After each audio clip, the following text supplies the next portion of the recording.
అడ్డవచ్చారు ఎవరైనా? ఈ సందుల్లో ఈ సంసారం చేసేది ఎక్కడి? మూసి ప్రక్షాళన కావాలా వద్దా చెప్పాలి, డైరెక్ట్ మీరు చెప్పాలి దమ్ముంటే. ఇవాళ మూసి పక్కన అడుపక్క ఇడుపక్క ఉన్న పేద ప్రజలు ఎవరైతే గుడిసెలేసుకొని చిన్న చిన్న ఇల్లు కట్టుకొని ఉన్నారో వాళ్ళందరికీ కూడా పునర్నివాసం కల్పించి వాళ్ళందరూ కూడా పరికల్పించే కార్యక్రమం ఇవాళ రేవంత్ రెడ్డి గారు ముఖ్యమంత్రి గారు ప్రకటించడం జరిగింది. అది మీకు ఇష్టం లేదు.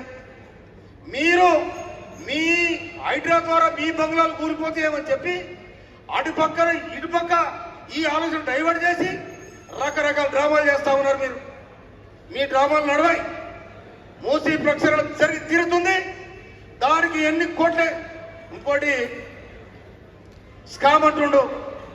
ఈ స్కామ్ లో కాలేజీ పెట్టాల్సింది మీరే. కేటీఆర్ ప్రిన్సిపల్ కావాలి.